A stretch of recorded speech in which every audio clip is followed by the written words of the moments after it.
कितनी बातें सुना डाली तुम्हारे मियाँ ने तुम्हारे भाई को। भाई भाभी आते ही तुमने कहर बरसाना शुरू कर दिया, छुरी तले दम तो लिया करो। एक बात जो समझ में आई हो। बता तो रही हूँ कि तुम्हारे मियाँ ने कितनी बेइज्जती की है तुम्हारे भाई की दुकान पे बुलाकर। वो क्यों भला? मुझे तो कुछ पता ही नहीं है इस बारे में।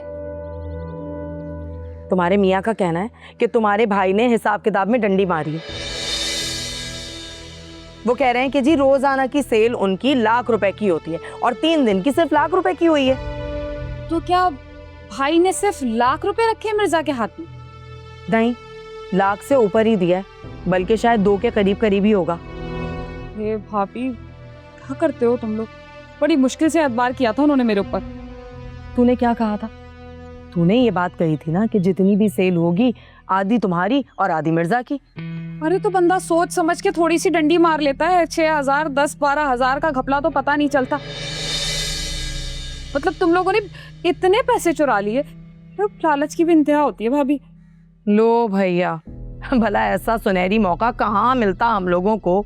अब बताओ बड़े मियाँ क्या रोज रोज सैर सपाटों पे जाते हैं? तुम्हें अंदाजा नहीं है कितनी बड़ी मुश्किल में डाला है तुम लोगों ने ये सब करके। अरे तो हम कौन से सारे पैसे हड़प कर गए? हमने तो वही 5-7 हजार रुपए खर्च किए हैं उसमें से, बाकी तेरा हिस्सा हमने पूरा पूरा संभाल के रखा है। ओ भाई, बात हिस्से की नहीं, मिर्जा के गुस्से की है। पता नहीं बैठ के क्या क्या सोच रहा होगा। घर आके किस कदर ताने मारेगा तुम्हें अंदाजा नहीं है। अरे वो तो इतना कंजूस है ना, अपने दांत से पैसे पकड़ता है, एक एक पैसे का हिसाब रखता है वो। हो, अब ऐसा भी कोई बड़ा पहाड़ नहीं टूट गया।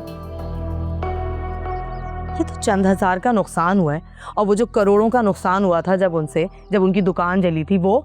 ओ भाई, अपने हाथ का थप्पड़ ना इंसान सुकून से बर्दाश्त कर लेता है, पर कोई दूसरा उंगली भी उठा लेना तो बर्दाश्त नहीं होती है। ये हिसाब है मिर्जा का। चल ना, अब तू संभाल लेना किसी ना किसी तरीके से। अब ये भी बता दो कि तरीका क्या होगा, वो भी निकाल के चली जाओ।